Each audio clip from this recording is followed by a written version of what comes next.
Good afternoon. I have the double pleasure of being the last speaker before lunch and being on a topic that's a little bit difficult. So if you will hang with me, I promise by the end there is some hope.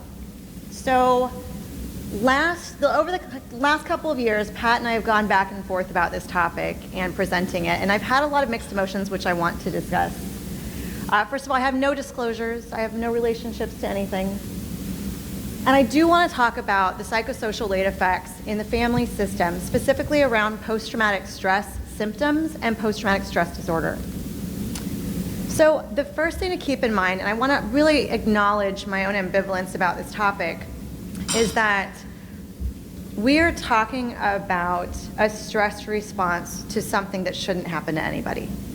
Childhood cancer, the way that we think about this is a purely biologically pathological process that most families, and we're all doing the best we can to survive. So when I talk about some of the symptoms, when I talk about some of the things I want you to look for in yourselves and in your children, in other family members, I want you to really hold that lightly and be very cautious about being any harder on yourself than this process already is. So specifically, when we think about what is it in a family system that's impacted, it's everything. There is not one aspect of your lives that is not turned upside down the moment your child's diagnosed. Not only that, it's your social support system. It's how much time you're spending at home. It's how much time you're spending away from home. It's walking away from a job, losing a job, changing jobs. It's spending time with people you never thought you would meet, much less be essentially living with at times for years on end. My guess is most of the people here in this room today did not imagine that at some point they would be sitting in this room. And so when we think about this, when we think about our stress response, really what I want us to think about is not only what's happening right now, but how we manage our stress, how we talk about it, how we engage with others, and some of the different resilience strategies that we can use. So there are a couple of things when we talk about post-traumatic stress that we really want to focus on, which is that some populations are more impacted in childhood cancer than others. Specifically, really what we're looking at is that certain people have a harder time. Mothers in particular tend to have more markers of post-traumatic stress symptoms. And really what we're looking at and why this matters is it's not just about how you're responding now, it's also about your future functioning. So when we're thinking about this, we're thinking about things like how functional you are after your child recovers, how much you're able to engage with other support, how much you're able to seek support from other people. And so, sorry, they're not syncing. There we go. And one of the other things that we really talk about, particularly as psychologists, is that some family members, some parents will say that I have lower quality of life overall than I had before my child was diagnosed, regardless of how well their child's doing now. And those are some of the things that as your medical community we want to know. We want to be able to create a safe space for you to explore and discuss and really think through how we can support you on this.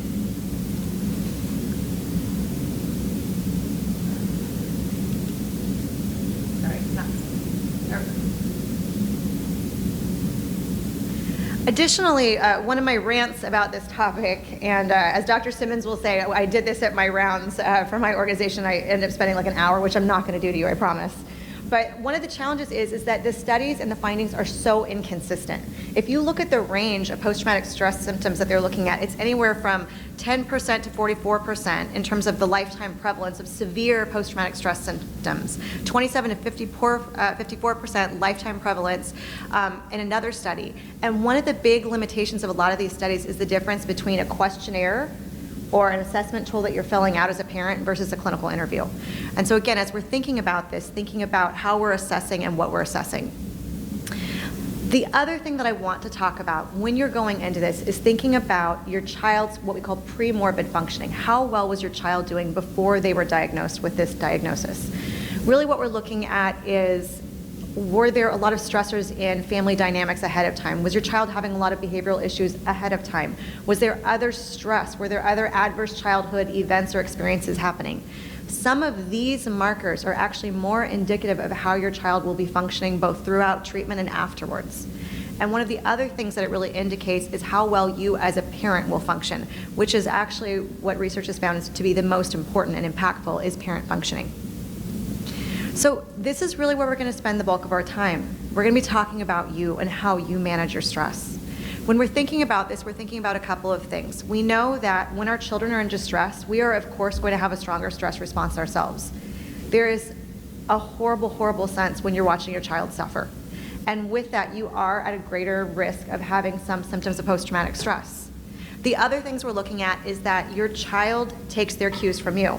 If you're having a really hard time, of course your child's going to take a look at you, see how you're feeling about something, and they're going to key into that. Children with cancer are far, far, far more present with you than your child, if you have other children in the home who don't have cancer, because they spend so much time with you. They're constantly looking at you and how you respond to things, and they're so much more cued into you than your child would otherwise have been. The other things that we think about is all of a sudden it goes from a certain way that you've been parenting, a certain way that you guys have been living your lives, to all of a sudden having a diagnosis of cancer in the family. And so obviously that changes a lot of things. Does it really matter what you guys have for dinner on an average night at this point? No, it's whatever your child will eat, right? Does it really matter if your child goes to bed at 7 o'clock at night or 11 o'clock at night? No. TV, who cares about screen time right now, honestly? No, nobody cares. And it's just because at this point it's survival. But the challenge with that is that if there's a lot of structure before diagnosis and all of a sudden that structure goes away, we call that decreased scaffolding. So all of a sudden the guardrails are gone. And so we will see more changes in child's behavior because of that specifically. And so we have to think about that if we're starting to see more behavioral changes or distress in our child, and thinking, are there certain things I need to add back in around how I'm parenting my child that made them feel safer and more able to predict what's about to happen? Because predictability is gone. With diagnosis, the predictable path of your future is gone. So let's think about survivorship in two buckets. First, we're going to talk about parental markers in distress, and then we're going to talk about child markers in distress. So let's talk about parental cancer survivorship, because this is a family cancer survivorship. It is not just your child who has to survive this. It is you as a parent. When we're thinking about this, we're looking at a couple different things. We know that parental distress, so how strongly you respond both at diagnosis and afterwards, is one of the biggest markers of how your child is going to do. The other thing that we know about, and we'll be talking about later on, is this what we call stress inoculation theory. And so I've heard a lot of people talking about epigenetics, and we're talking about some of these same criteria and these markers in terms of both child outcomes and parental outcomes. So some of the things that we know is that psychosocial distress is normal. And this is where I get really hung up, and I swear I'm not going to get on my soapbox just for a minute. You're going to have distress. It is inevitable. Of course, you are facing the unimaginable. Oh, thank you.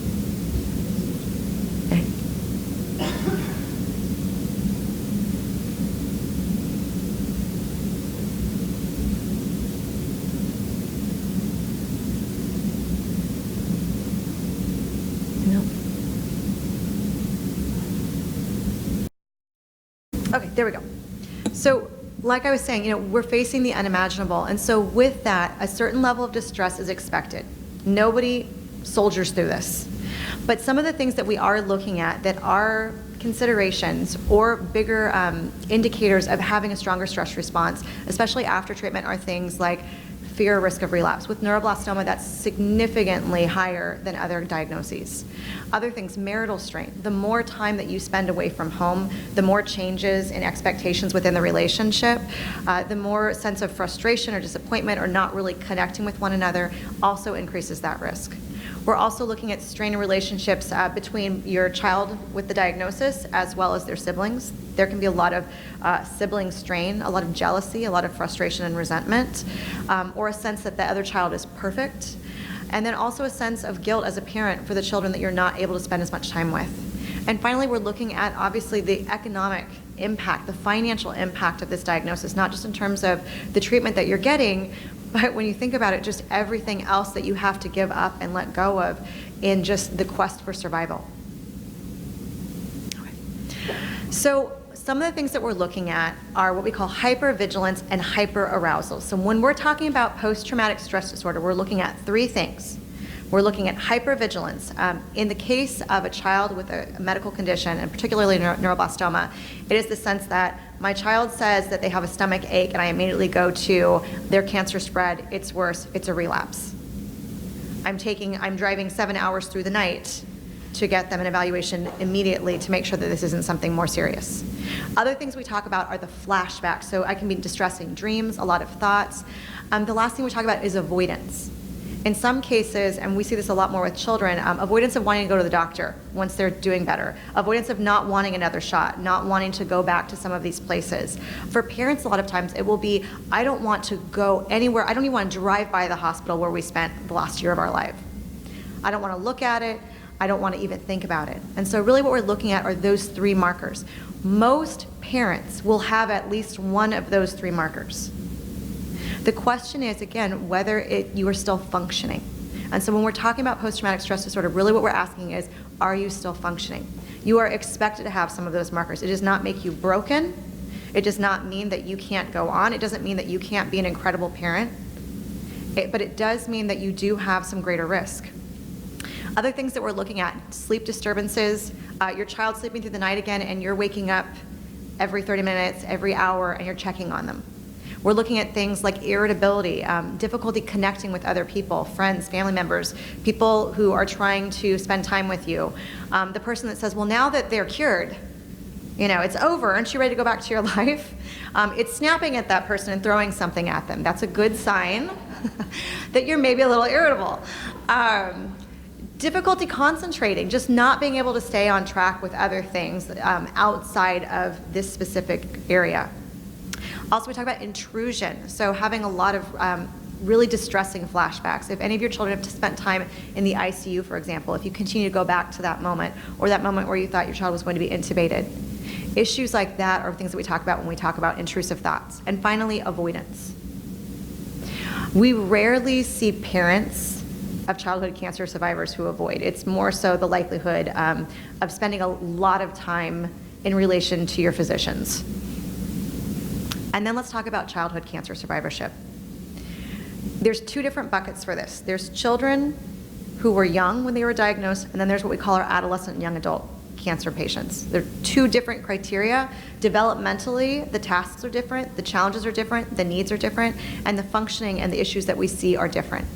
So really what we're looking at in terms of survival obviously isn't just the now, which they could care less about. They're not thinking about right now, especially if they're very young. Really what we're looking at as parents is the things that we're worried about for them in the future, and if there's a future. And so the other things that we think about are adaptive functioning. How well are they going to do at school? How well are they going to get back into social environments? So for survivors of childhood cancer, we're looking at increased difficulties with social competence. And this is an interesting one because they spend so much of their life around adults that they're great talking with adults, right? They're great talking with adults. They can have a 15-minute conversation about just about anything with an adult. But when it comes to children that are the same age, they don't have as much interest in Minecraft, strangely, unless you have an adolescent, in which case, I'm sorry. It's not going away. And so really what we're looking at is how do we help these children and support them in having some of those relationships and looking at that special relationship that we have with you as parents and really fostering relationships that they have with other kids. Again, we're looking at behavioral difficulties, lower self-esteem, and poorer body image. And as you know, cancer still remains a threat. So it's all the what ifs. This is normal in an abnormal situation. So then again, the question becomes one of functionality. Are they still going to school? Are they still trying to make friends? Are they still taking a shower? Are they still getting out of bed? Are they still going to those doctor's appointments? Are they still taking their medications? Really, again, what we're looking at, and I can't stress this enough, is functionality. So briefly, I want to talk about the risk factors. The first thing to know is that risk factors and how we predict post-traumatic stress disorder is on the severity of post-traumatic stress symptoms at diagnosis. So the single greatest predictor is how strongly you react to your child's diagnosis. And to think about that in the context of the people around you at your childhood cancer treatment center, of the other parents in this room. So don't think about it in relation to somebody who's never had this happen. The other thing that we want to think about is that first 3 months after treatment is the biggest indicator of how well you're going to function. So it tends to be that distress decreases in those first 3 months, and then it's a much slower decrease after that. So if you're in a place where you're no longer in treatment, it's after the 3-month mark, and you're still struggling just as much right now as you were before treatment ended, that's a good sign that it's worth talking to somebody, reaching out, and figuring out if there are additional support that you need. The other thing that we talk about, again, and we'll go through this, is some of the differences between mothers and fathers, because we know that that prevalence rate changes over time, and ruminations specifically, so that ongoing thoughts. And when we talk about rumination, I'm talking like obsessive thoughts. You can't get off that roller coaster. Think of it as a hamster wheel. It's the same thought going over and over and over in your mind. That specific part of post-traumatic stress is the biggest thing that we're looking for. Not the avoidance, not those intrusive thoughts. It's the what if, the what if, the what if I had only, I should have, I could have, I would have.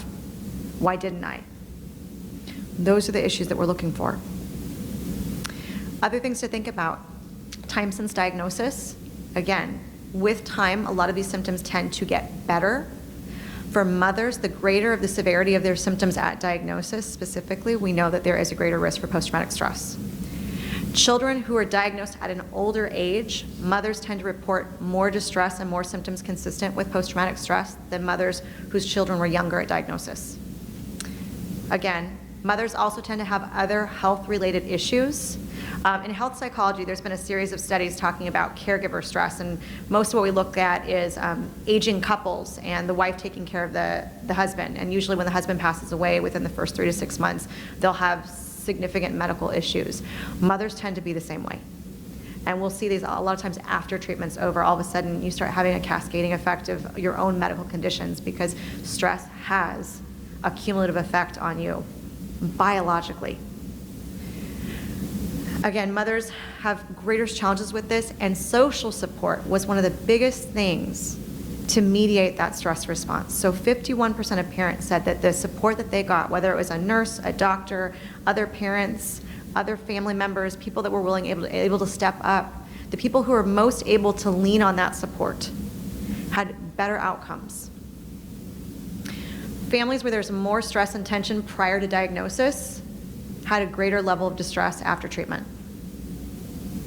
Children who had amputations, who had major scars, who had long-term visible side effects from treatment, those parents were more likely to have post-traumatic stress symptoms.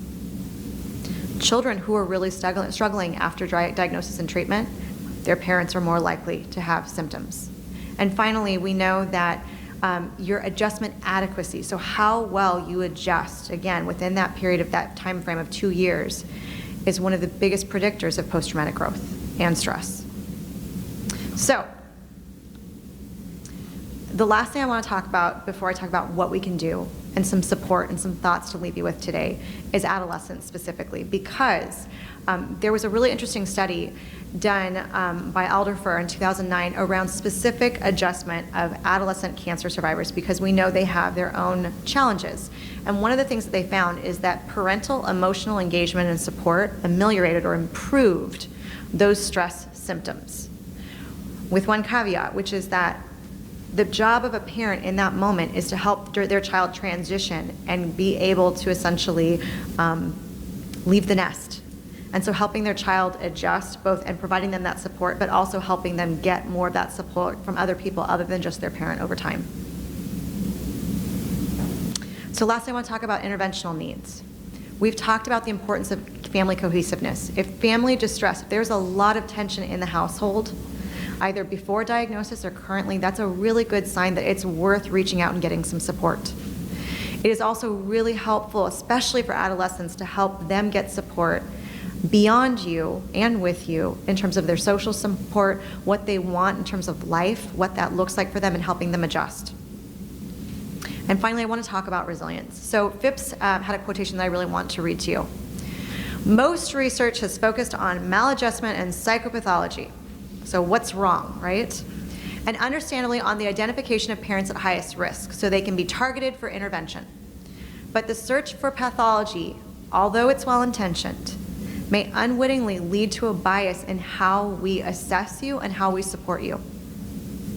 Because what it does is it inflates this sense that everybody who's gone through this is going to have post-traumatic stress disorder. I want to be very clear, you will all have symptoms of post-traumatic stress. But it makes you no more broken. It doesn't, I don't think anybody here thinks they needed to add another diagnosis to the roster right now. Right? I mean, come on, honestly. And the problem is that in the general community, they're going to take one look at you, and I bet somebody here has sat down with a general therapist in the community, and they start unloading, and the therapist's eyes get really big, and they're like, wow, okay, so yeah, I think I have a friend, I have a specialist that I want to refer you to instead. And what is the message there? The message is that the average person can't help you with this, that what you're going through is so horrible and so broken that this is not fixable, this is not manageable. That is not true. You are going through the unimaginable. And part of what I can't ask you enough for is to give yourself some grace, some self-compassion, some space. Give yourself some room. Nobody needs another diagnosis. It is okay to have a lot of these symptoms. Of course you're going to have a lot of these symptoms. Any physician here is going to say, of course you're going to be feeling this way. Dr. Simmons is in the back shaking her head. She's a psychologist saying, yes, absolutely. It happens. And the problem with a lot of the research is that we're over-diagnosing something instead of really providing support and looking at this in a different way. You know, we always say you go to a psychologist, you come in with one problem and you leave with 10 you didn't know you had. And so, a little humor before lunch, thank you for laughing. So I want to talk about this in a different way. We will all have symptoms of post-traumatic stress from this experience. Nobody gets out of this unscathed.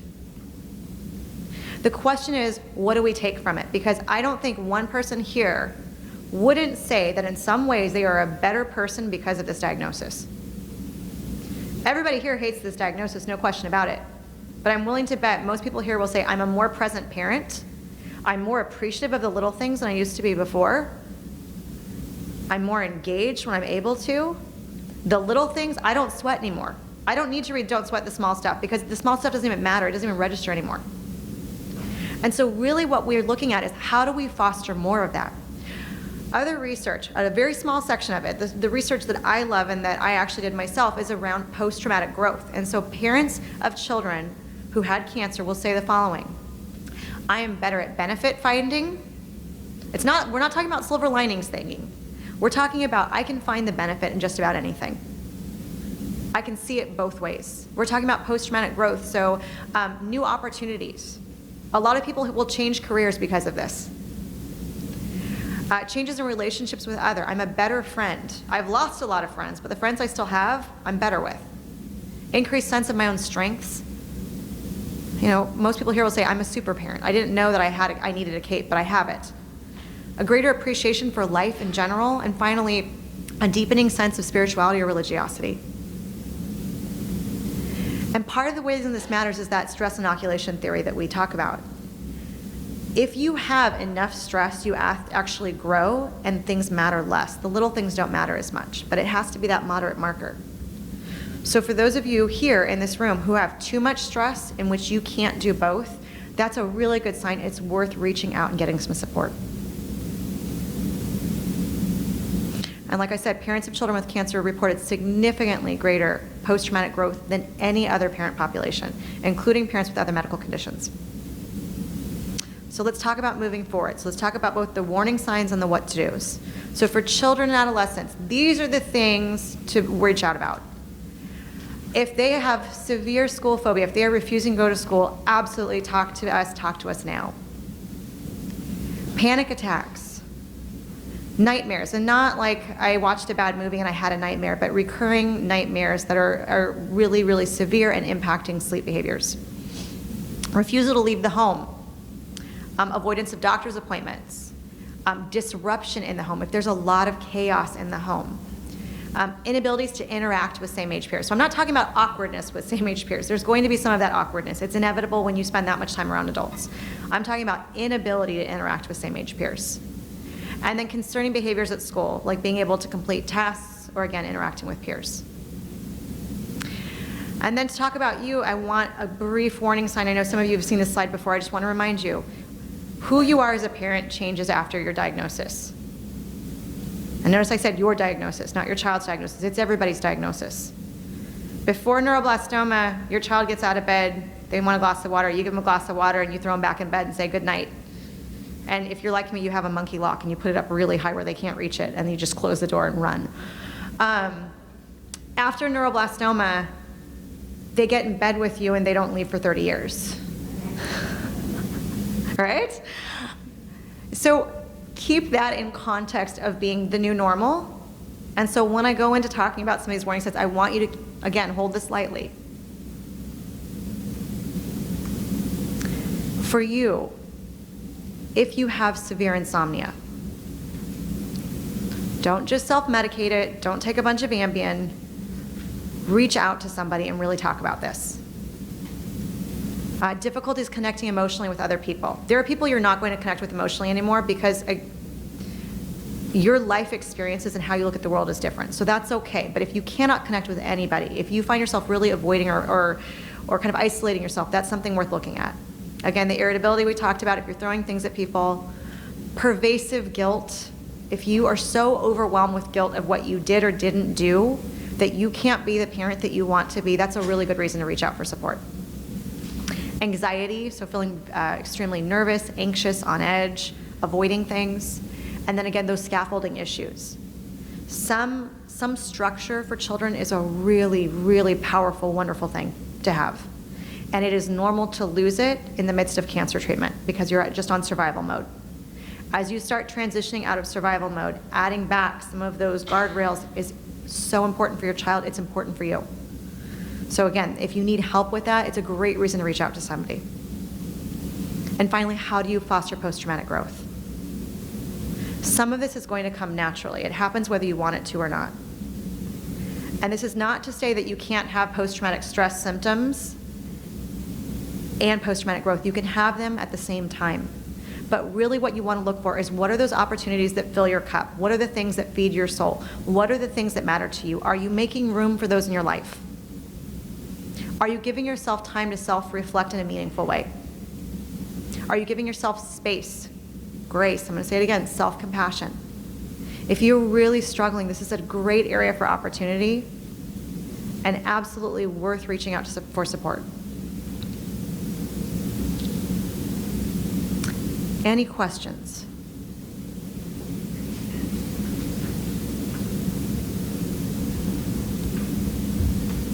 I have a quick question. Has there been any advances in the support being more obtainable?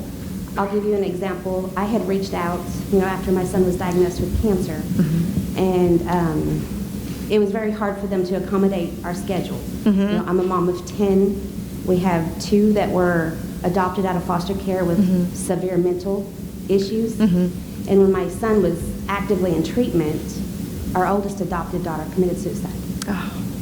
And I had reached out to several people, and nobody could accommodate or do like telephone therapy or anything that would bring a little bit of help, because it's really hard with 10 kids to get to an office, do an appointment, absolutely, and get back home before ball practice and everything else. But it seems like everywhere I went was a roadblock as to actually getting help that was obtainable for everybody. Yeah, that's a very good question. So telepsychiatry is becoming more and more available. Even in the last year, there have been more and more telepsychiatry programs available that are even separate from insurance packages or covered by insurance, especially depending on where you live or if you're in really rural areas. So it is more attainable, and even from last year to this year, there's been significant changes. There's 3 different companies that have actually opened nationwide in the last year since the last time we were here. And so yes, and with the caveat that telepsychiatry is great for some things and not for all things. And in those situations, a lot of times it requires some ingenuity, but it is always possible. Everything is possible.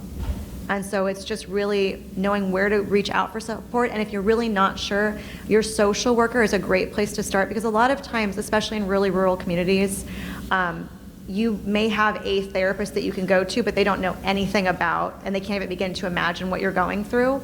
Oftentimes, the therapists, the psychologists, and the social workers at your children's hospital, your hospital, are willing to consult with them and give them enough to be able to really work with you effectively.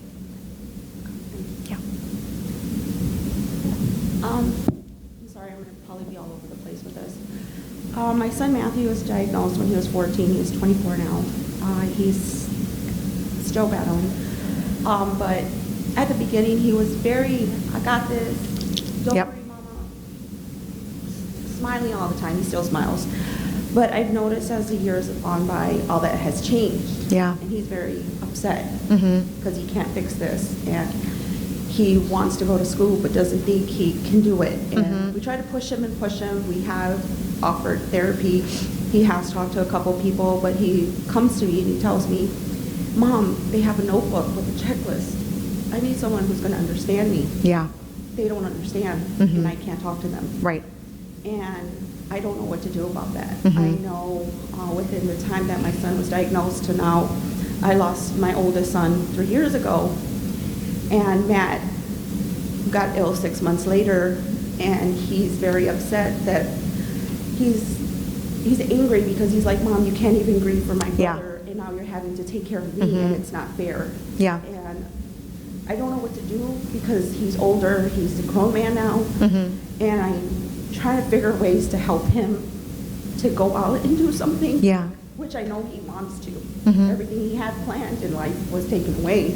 But I told him he'll find his niche, Absolutely. And I know he just got some bad news from our doctor just a couple weeks ago. But hey, I'm like, we'll get over this little hump. Yeah. So, I mean, I don't know what to do. Yeah. And I think there's a couple things to point out. First of all, do you remember what I was talking about with adolescent and young adults? And one of the biggest challenges being that they don't know how to bounce their emotionality off their parents in a positive way. The first hopeful factor is that he's able to do that, and you're able to give that back to him in a really healthy way. So that is a positive factor to his benefit. The second thing to think about, and I really want to encourage you to think about this carefully, is he's absolutely right. They're going to give him a checklist, and they're going to say, can you just fill this out? And they're going to take a look at it, and they're going to say, okay.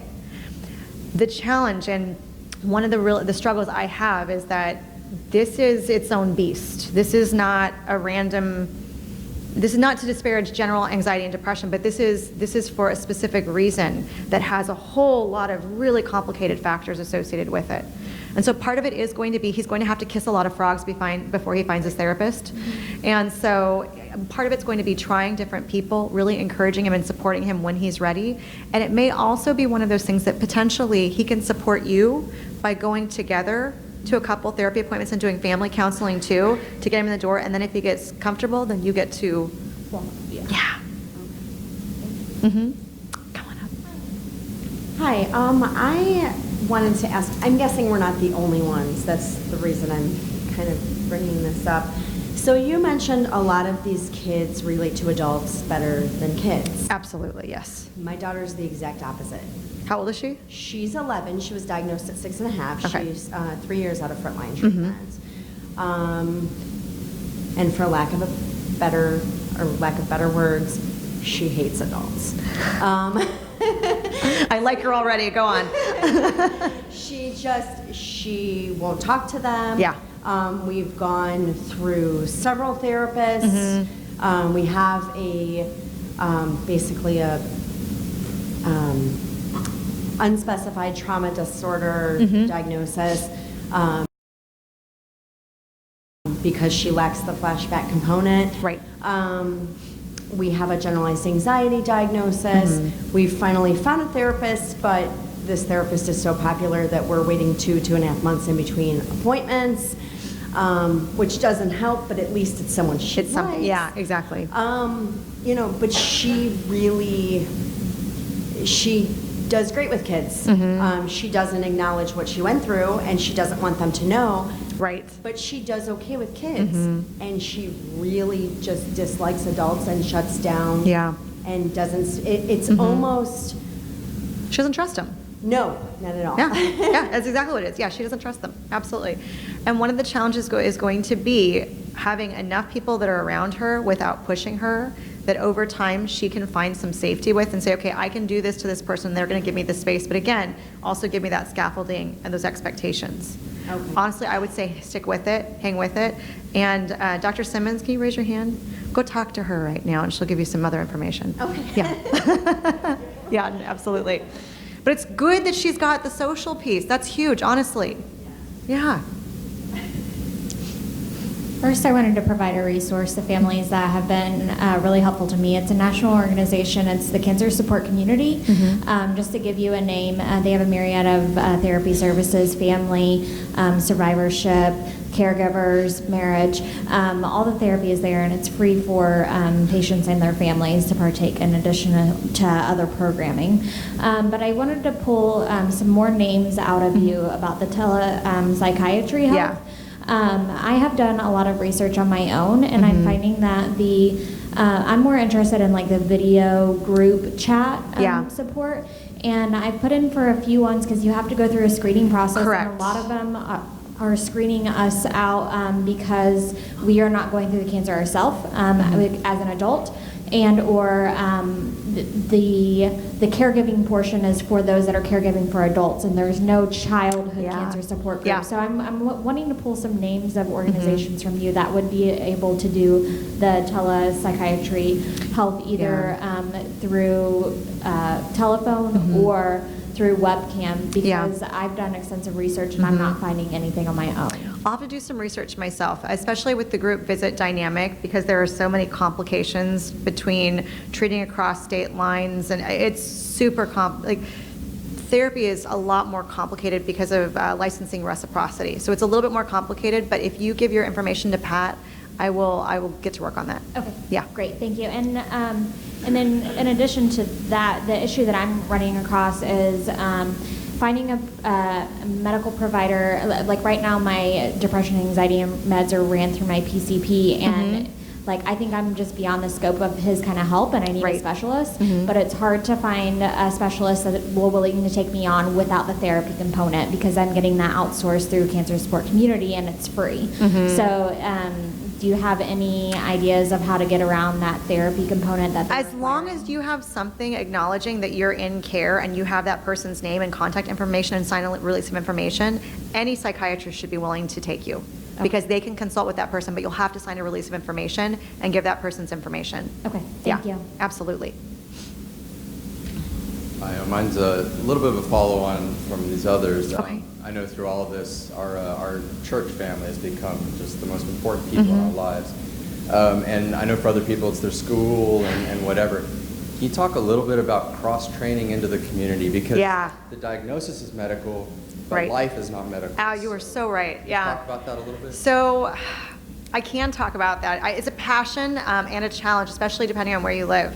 Most children's hospitals are willing to send somebody to cross-train your school. And like most children's hospitals are willing to do that, and typically there are organizations statewide that will also do that, that are not specific to pediatric cancer, but will do enough information and work within that they can go and do that. Also, if you have survivorship clinics anywhere near you, I know when I worked at a survivorship clinic, a lot of times when we were having a child that we were adjusting back into a school environment, especially if they had late effects or something that was very visible and we were worried, or they were worried, we would go and we would do a couple trainings with both the teachers and the staff, and also help give them talking points so that they were able to tell their own story to the students on their own terms. So those are the two big things I would start with. Any other questions? No. One more? Sure. Hi, sorry, I know we're all hungry for lunch. I'll keep this quick. Hey, I'm just happy you guys are still asking questions. I thought it was going to be a dash for the door. Go on. So, more of a comment than a question. My daughter's diagnosis was 2 years ago. She was 2.5 years old. And during our frontline treatment, my wife and I seemed to go into caretaker, caregiver, Yep. survival mode. Mm-hmm. So during frontline treatment, a year and a half through everything, we seemed to have everything together. Yeah. We were just on a Yeah, different keeping the mode. boat afloat, yes. Right. Once we got through frontline treatment, everything kind of seemed to crash, and I'm so fortunate for this PTSD because that's kind of what I've been unofficially been referring this to. Getting back to normal life now seems like there were a lot of feelings and a lot of anxiety that we've been suppressing during treatment.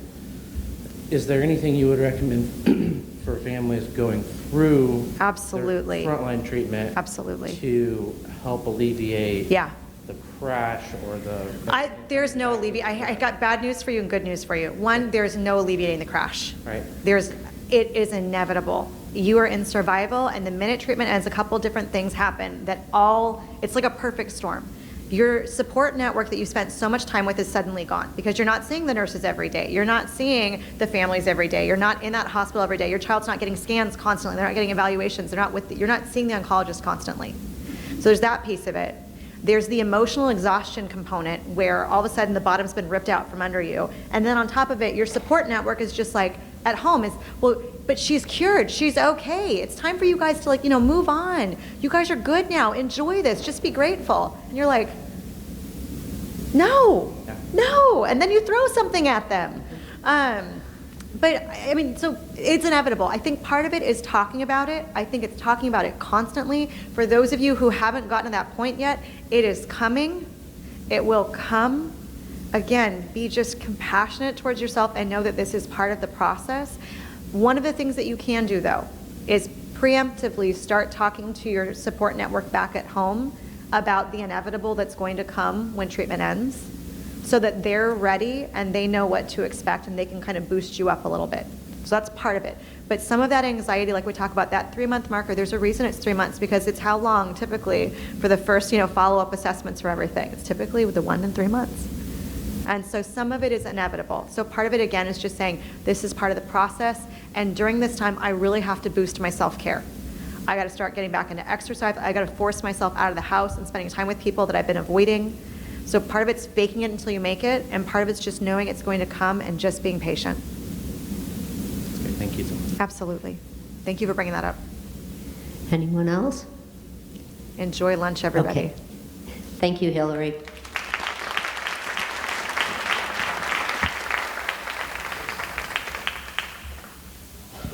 Lunch is in the slate room again, so head out towards the front of the hotel.